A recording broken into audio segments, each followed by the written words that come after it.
सामाजिक मुलांना या सर्व महामानवांना किंवा अभिवादन करतो। या ठिकाणी आज इतक्या मान्यवर लोकांमध्ये यांना आम्ही लहानपणापासून पाहत आलो, त्यांची चळवळ पाहत आलो, अशा माणूसच्या उत्कृष्ट असे साहित्यकार, सामाजिक सेवक, समाजकारण करणाऱ्या सर्वच ज्येष्ठ नेत्यांपुढे आज मला प्रस्तावित करण्यासाठी संधी लाभली। मी लहानपणापासून 1990 पासून मी भद्रकांना ताटे, राजेश भाऊ, कनुदास भाऊ यांना मी पाहत आलेलो। या ठिकाणी दोन साहित्यिक आपल्यामध्ये बसलेले आहेत, चांगले गाडी अभ्यासक आहेत, शिंगारे सर आणि क्षीरसागर सर। करत असताना वयाचं भान न पाहता की परिसंवाद काय आहे हे मला जाणून घ्यायचं आहे तुमच्या माध्यमातून। ते परिसंवाद जाणण्यासाठी मी या ठिकाणी उपस्थित राहिलेलो। पण आज या माध्यमातून जर आपल्याला म्हणायचं झालं की ज्या सम्राट अकबराने एक अशी क्रांती केली होती की आपल्या जमिनीमध्ये पेरा कसा निर्माण करायचा, तो पेरा कोणत्या पद्धतीने हे तर अद्यापर्यंत आपल्याला माहित नाही की आपण आपला पेरा, शेतीचा पीक पेरा असेल, शेतीचा सातबारा असेल, हो पीक पेरा सातबारा हा पहिल्यापासून पूर्वीपासून आहे, पण ज्या क्रांतीमध्ये सामील होणं गरजेचं आहे। म्हणून या कार्यक्रमाला खूप अहोरात्र परिश्रम करणारे आमचे मार्गदर्शक महादेव भाऊ आव्हाड, आनंद भाऊ, लक्ष्मण भाऊ, बलिराम भाऊ, त्यामुळे माझा प्रश्न लांब करायला थांबवतो। स्वागत करतो छत्रपती शिवाजी महाराज, छत्रपती संभाजी महाराज, छत्रपती शाहू महाराज, महात्मा ज्योतिबा फुले, डॉक्टर बाबासाहेब आंबेडकर, अण्णाभाऊ साठे या महान परिवर्तनवादी यांच्या परिवर्तनवादी विचाराला प्रथमतः मी अभिवादन करतो। तसेच या स्टेजवर उपस्थित मान्यवर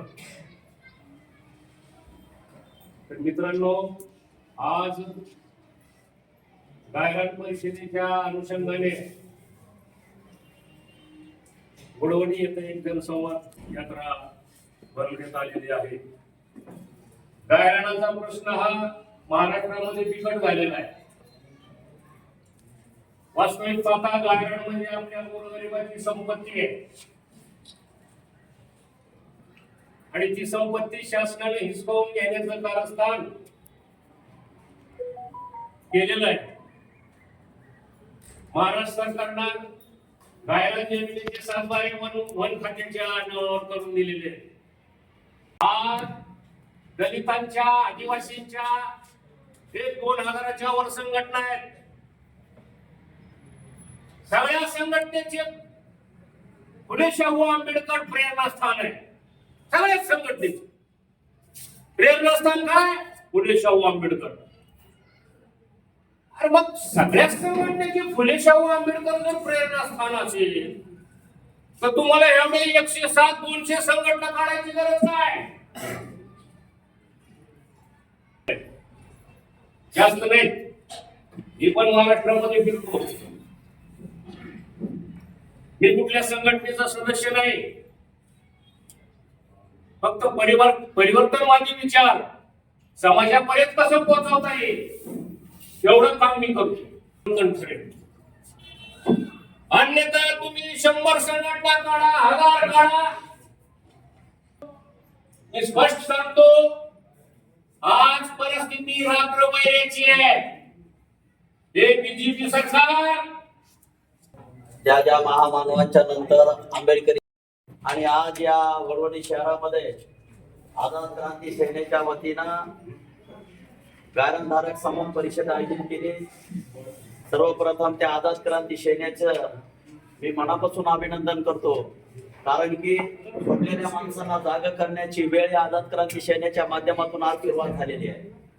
या कार्यक्रमाला उपस्थित असलेले परिषदेचे अध्यक्ष माननीय संस्थापक अध्यक्ष राजेश भाऊ घोडे, विशेष उपस्थित करू म्हणून आमचं भाग्य समजतो, कारण की आंबेडकरी चळवळीमध्ये मी फेसबुक व्हॉट्सअपच्या माध्यमातून मी या महान क्रांतीवीरांना मी बघत होतो, परंतु राजेश भाऊच्या माध्यमातून मला आंबेडकरी चळवळीच्या विविधतेचं दर्शन झालं। त्याबद्दल वयधारक अध्यक्ष सरकाराच्या विरोधामध्ये असेल, आपल्याला उभा राहण्यासाठी कुठंतरी एक मजबूत संघटना गेली 5 वर्षाच्या नंतर आझाद क्रांती सेनेचं रूपांतर झालेलं आहे. त्याच्यासाठी मला एकच सांगायचं आहे, इथं बसलेल्या मान्यवरांच्या नेतृत्वाखाली, या मान्यवरांचं या नेतृत्वाखाली महाराष्ट्रभर जे आंदोलन गोरगरिबांसाठी चालू आहे, त्या गोरगरिबांना न्याय देण्याचं काम इथले बसलेले मान्यवरांच्या माध्यमातून झालेलं आहे. एवढंच बोलतो आणि पुढील कार्यासाठी महात्मा ज्योतिबा फुले, परमपूज्य बोधिसत्व डॉक्टर बाबासाहेब आंबेडकर या कमी शब्दामध्ये मांडणी केली असल्यामुळे विचार मंचावर उपस्थित असलेले सर्व मान्यवर त्यांना साक्षी ठेवून या कायम संवाद परिषदेमध्ये मी माझे मोजके 2 मुद्दे मांडतो. जमीन ही जगण्याचं साधन म्हणून तिच्याकडे बघू,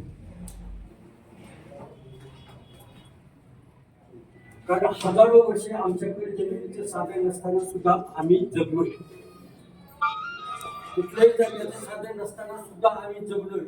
म्हणून जमीन हे फक्त जगण्याचं साधन नाही, तर जमीन आम्हाला जगण्यातलं स्टेटस वाढविणं किंवा आमची पत निर्माण करणं याच्यासाठी जमीन महत्वाची. आणि म्हणून बाबासाहेब आंबेडकरांनी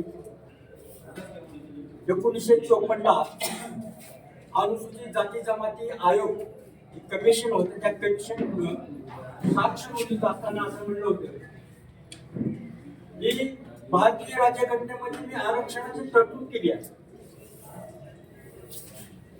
नोकरीचं आरक्षण त्याच्यात मी तरतूद केली आहे, पण नोकरीचं आरक्षण फक्त एका पीक पुरतं मर्यादित आहे.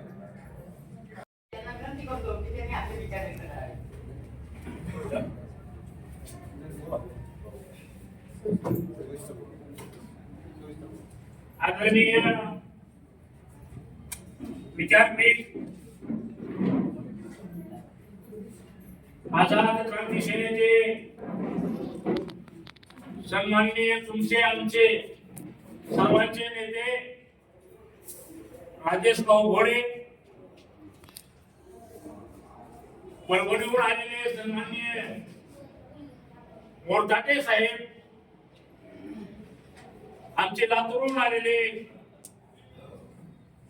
बाबुराव गांगपाडे केलून आलेले आणि आमचे नेते तुळदास कांबळे, आज या भागामध्ये खूप चांगला कार्यक्रम की गायरान धारक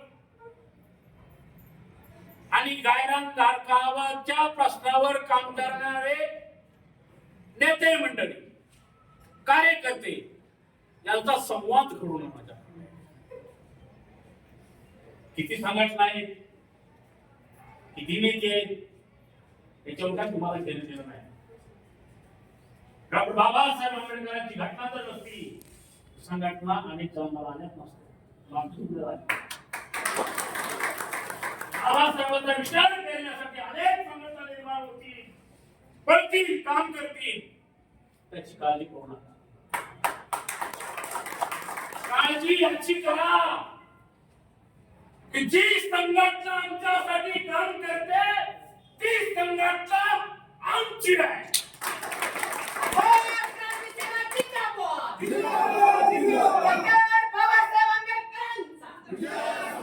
त्या माणसानं गायरान जमिनीशी डॉक्टर बाबासाहेब आंबेडकरांच्या विचाराशी नातं जोडलं आणि त्या नात्यातून गायरान जमीन आम्ही माहिती केली. मी कायद्याच्या प्रक्रियेत मोठा भाऊ जाणार नाही, पण कायद्याची प्रक्रिया इथं सांगण्याची आवश्यकता नाही. इथली प्रक्रिया सांगण्याची आवश्यकता आहे की तुमच्या भागातले राजेश घोडे जीवाचं रान करून प्रशासनाशी झुजतात, जीवाचं रान करून गायरान धारकांच्यावर होणाऱ्या अत्याचाराच्या विरोधामध्ये लढतात.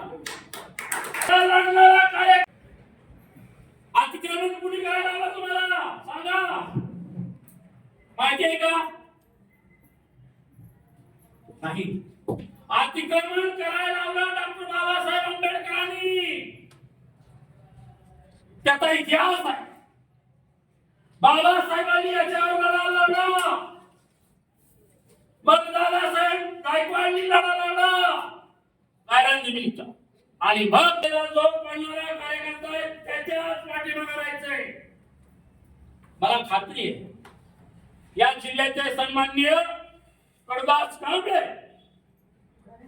या जिल्ह्याचे सन्माननीय राजेश खोडे हे गायरान जमिनीवर काम करतात.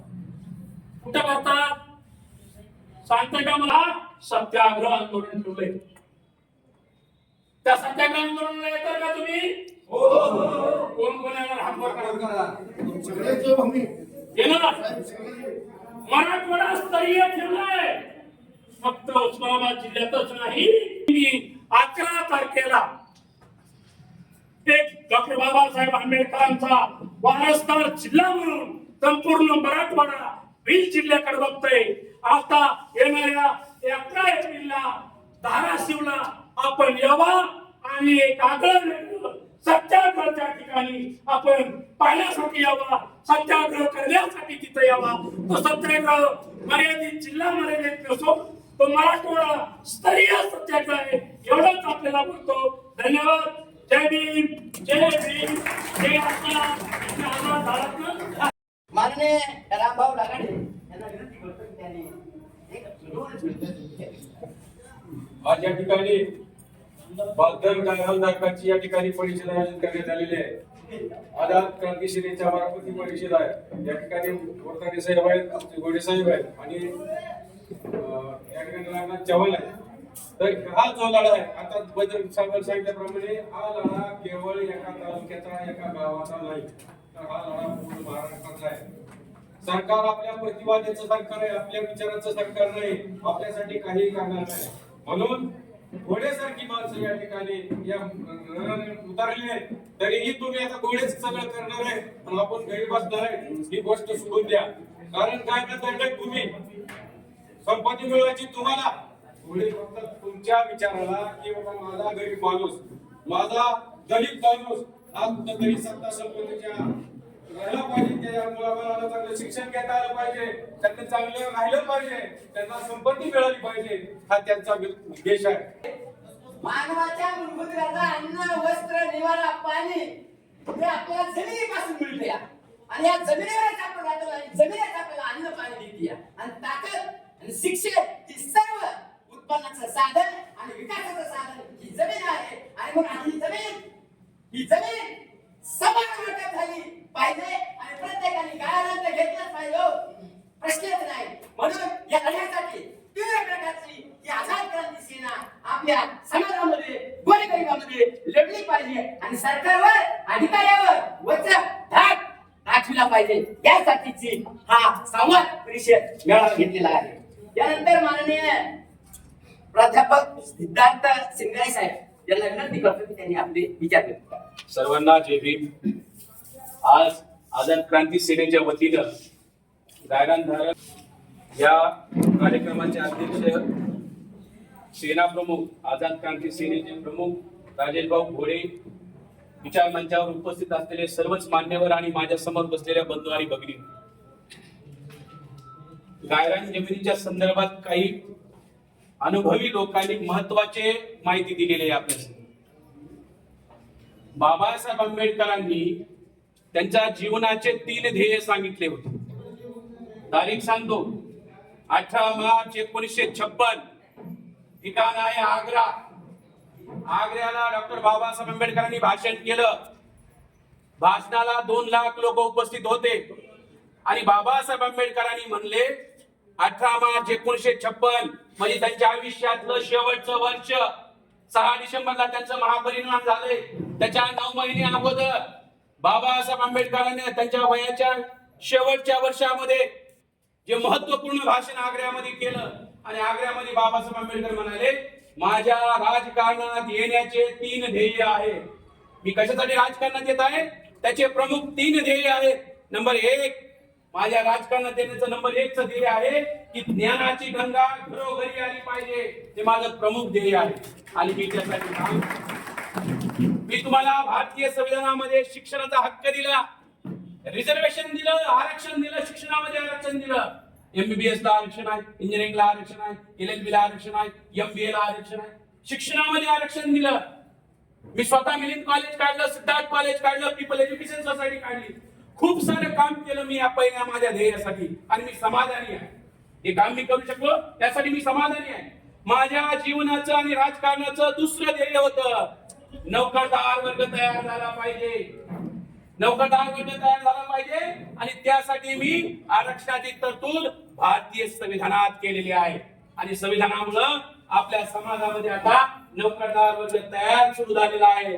याचंही मला समाधान आहे. माझ्या राजकारणामध्ये येण्याचं 3रं ध्येय होतं. 3रं ध्येय काय होतं?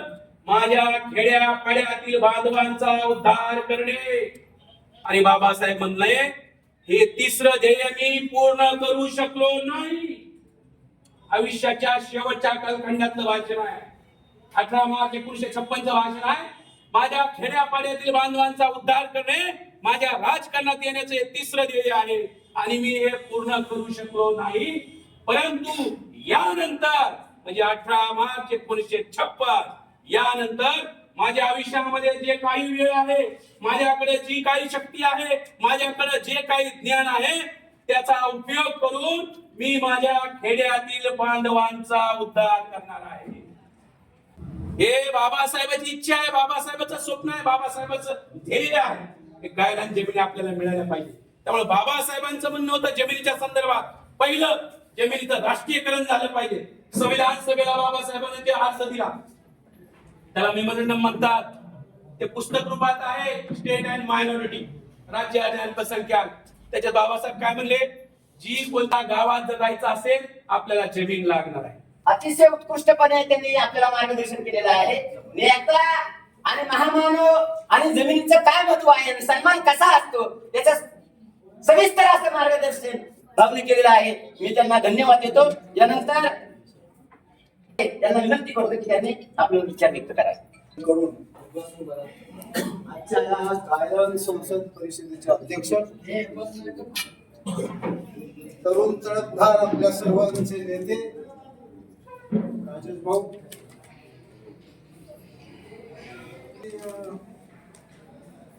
दोनच दिवसात तयारी झाली. मला टाइमला येण्याचं मला सवय आहे. म्हणजे कुठल्याही कार्यक्रमाला राजेश भाऊचा रात्री 10:30 वाजता फोन आला, भाऊ तुम्ही टाइमला या. म्हणून इथे एक बॅनर लावलं नव्हतं त्यावेळेला मी पोहोचवलो. आव्हाड भाऊनी मला, माधवराव आव्हाड भाऊ, त्यांनी मला बस स्टँडवरून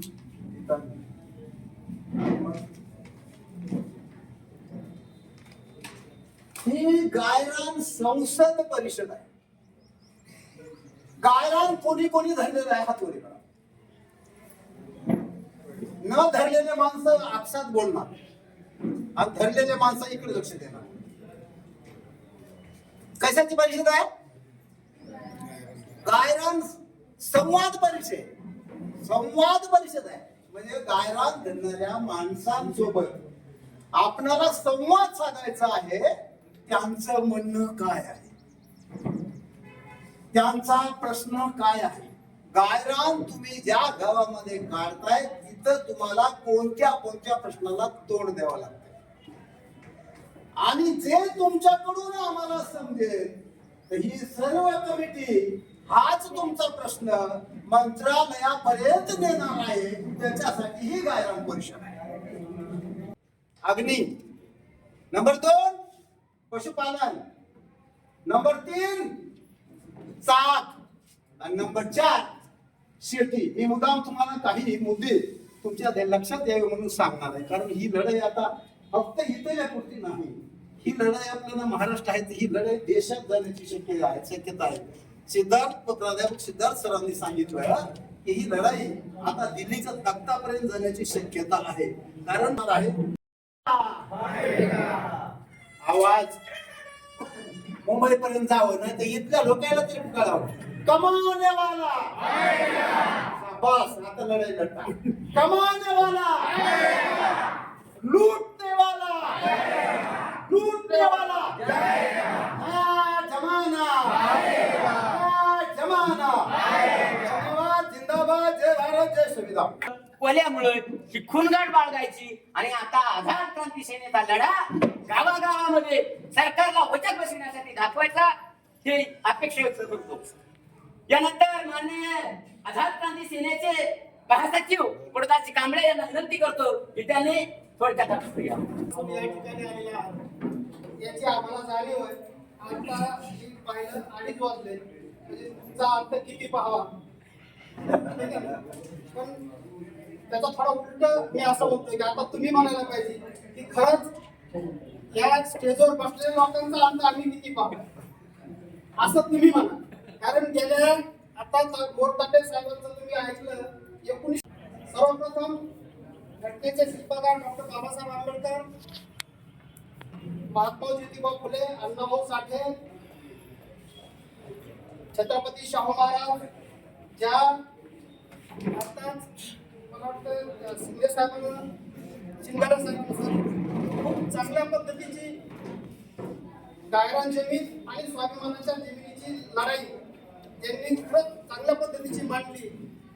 ते दादासाहेब गायकवाड, कर्मवीर एकनाथ आव्हाड या सगळ्याच विचारवंतांना पहिल्यांदा मी अभिवादन करतो. त्यांच्या विचारांना स्मरून मी फक्त 10 मिनिटांमध्ये या ठिकाणी माझं मनोगत मांडणार आहे. जमिनीच्या प्रश्नाकडे आपण पाहत असताना काही गोष्टी आपण बघितल्या पाहिजे. कारण इथं जमीन नावाची जी गोष्ट आहे, जमीन नावाची जी गोष्ट आहे ती दिवसेंदिवस कमी होत चाललेली गोष्ट आहे. कारण इथले आपल्याला माहित आहे की पहिले जे रस्ते होते ते फक्त एक सिंगल गाडी जाईल असे रस्ते होते, बरोबर. आता 4 त्याच्यानंतर 2 पदरी झाले, 4 पदरी झाले, 8 पदरी व्हायला लागले. म्हणजे जमीन ही कमी व्हायला लागली. आज आपल्याला माहित आहे प्रत्येक शहर हे वाढायला लागले, प्रत्येक गाव वाढायला लागले. म्हणजे काय व्हायला लागलं, जमीन कमी व्हायला लागली, कारखाने वाढायला लागले. आणि आता अलीकडच्या काळात जे जमिनीचा प्रश्न जे ऐरणीवर आला बजरंग भाऊ, ते सगळ्यात महत्वाची घटना आली तरी आम्ही तिला संरक्षण देऊ किंवा कार्यकर्त्याच्या नावची करून देण्यासाठी प्रयत्न करू. पण मला वाटतं गायरान जमिनीवर झोपडपट्ट्या बसल्या होत्या. एक शक्ती निर्माण व्हावी म्हणून एका गायकाचं गाणं गाणार आहे मी. ते गाणं नीट ऐकून घ्या.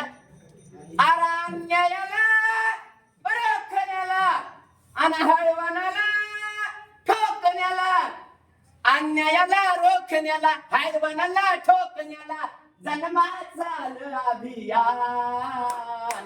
ये गाड्या आखाड्या पेटवूया रान, ये गाड्या आखाड्या पेटवूया रान. अन्यायाला रोखण्याला हळवणाला ठोकण्याला जन्माचा अभियान. आणि ये गाड्या आखाड्या पेटवूया रान. फुले फुले भीमा अण्णा भाऊची घेऊन या ज्ञान सिदोरी, घेऊन या ज्ञान सिदोरी.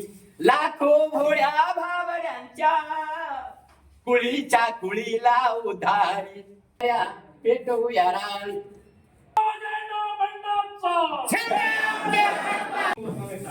दुबा वस्त्राचा आणि उठाव झेंडा बंडाचा, उठाव झेंडा बंडाचा, उठाव झेंडा बंडाचा.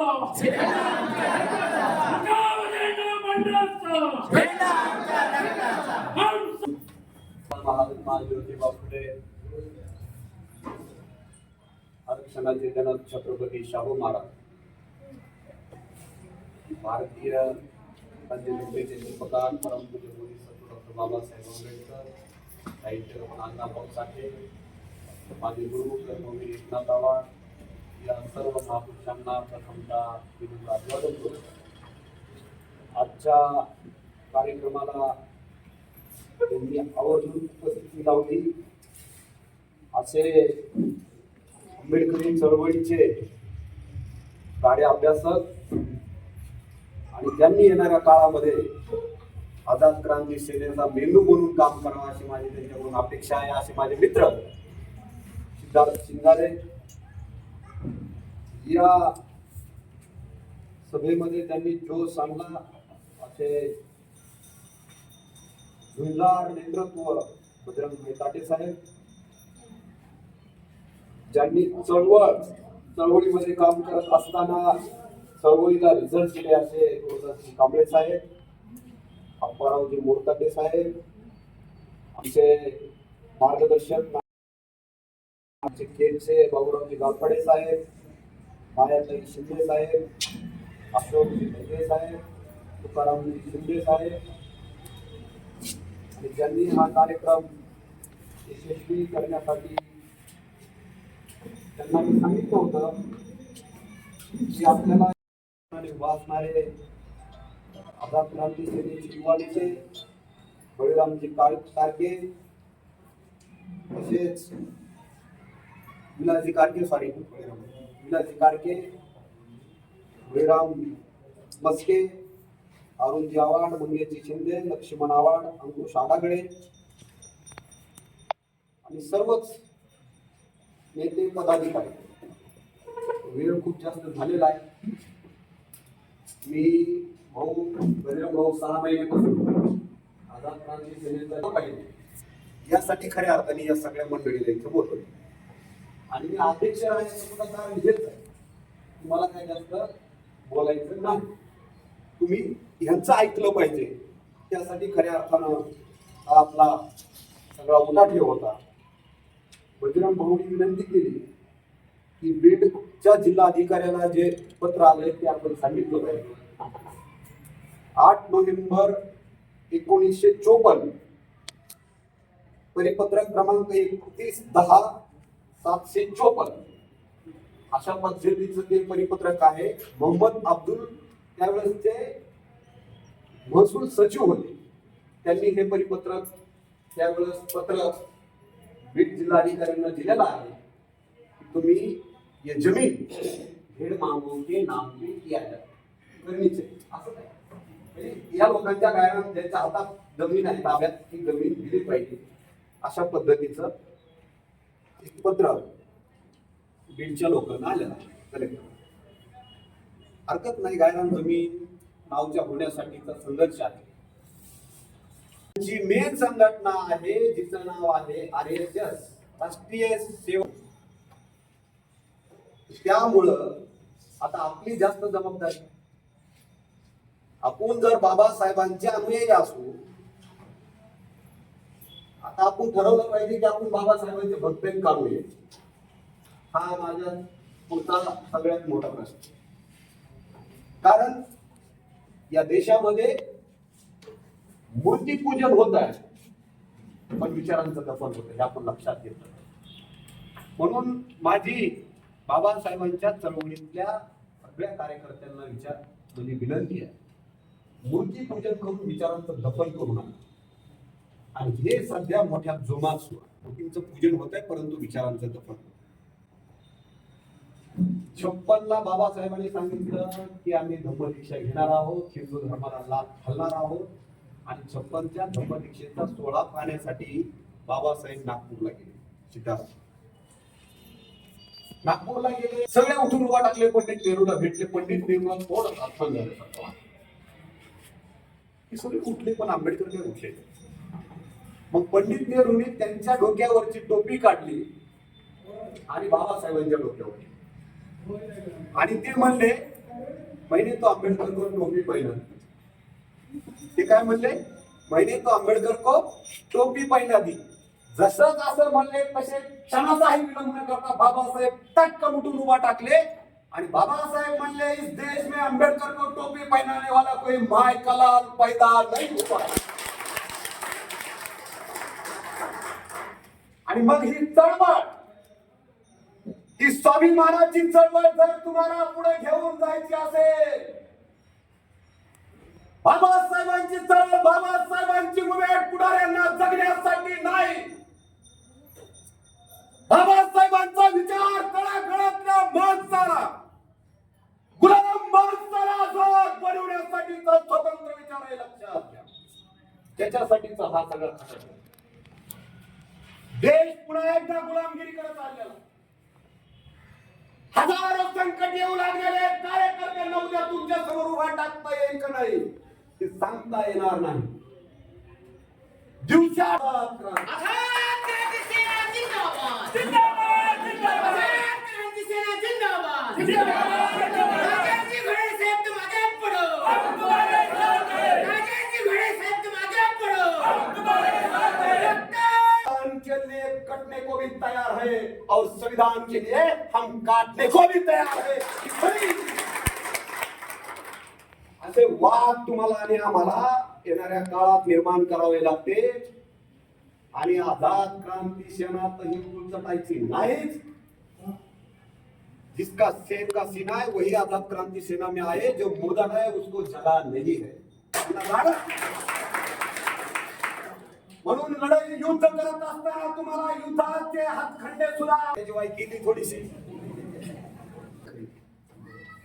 5-5 गावं कार्यकर्त्यांनी दत्तक घेतले पाहिजे आणि गावागावामध्ये जाऊन आपल्याला जर गुलाम व्हायचं नसेल, स्वाभिमानी चळवळ चालवायची असेल, स्वाभिमानी कार्यकर्त्याला ताकद द्यायची असेल, एक स्वाभिमानाचा बंडाचा झेंडा जर तुम्हाला मनुष्या छाताडावर जर फिरवायचा असेल, नाचवायचा असेल, तर तुम्हाला गावागावात जावं लागेल आणि समाजाच्या बैठका घेऊन समाजाला समजून सांगावं लागेल. ही ताळावीच आहेत ना, इथे येडेच आहेत ना, म्हणून तर आपण शाणे आहेत ना. हे जर हुशार असते तर सगळं गावाची आलं नसतं का? आले असते. दोष द्यायचा नाही, दोष समाजाचा नाही. समाजाला खरं सांगणाऱ्या माणसं संपत चाललेले आहे. समाजाला योग्य दिशा देणारे माणसं संपत चाललेले आहे. समाजाला वेटीस धरून चळवळी फक्त स्वतःला जगण्यासाठी अशा निर्माण केलेल्या आहेत. असे काही लोकांचे सुद्धा बॅनर आहेत. भाऊ तसं हे बॅनर नाही. बाप डॉक्टर बाबासाहेब आंबेडकर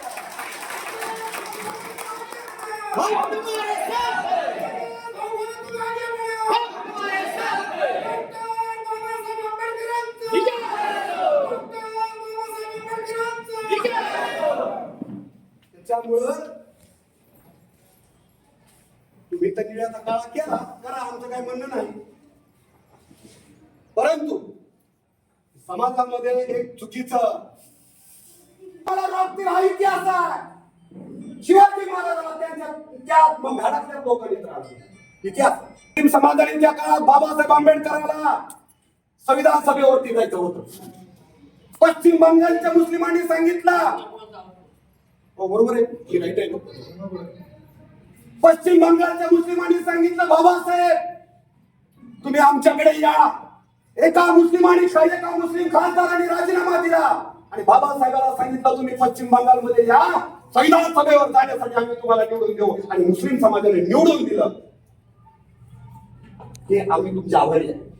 म्हणून येणाऱ्या काळातला कुठलाही म्हणूनचा लेकरू तुमच्या दुधात उभा टाकला तर आझाद क्रांती सेना पूर्ण ताकदीने मुस्लिम समाजाच्या सोबत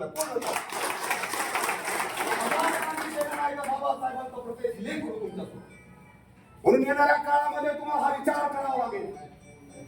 बाबासाहेबांनी हा धोका संविधान देताना तुम्हाला समजून सांगितलं पाहिजे. लक्षात घ्या, गावामध्ये या चळवळीचा सैनिक तयार झाला पाहिजे. त्यावेळेस तुम्हाला आणि आम्हाला स्वाभिमानाने गावात राहता येईल. गावामध्ये आपल्याला नसता तुमचा येणाऱ्या काळामध्ये तुम्ही गुलाम झाल्याशिवाय राहणार नाही. आभार व्यक्त करतो आणि हा लढा जोमाने नेताना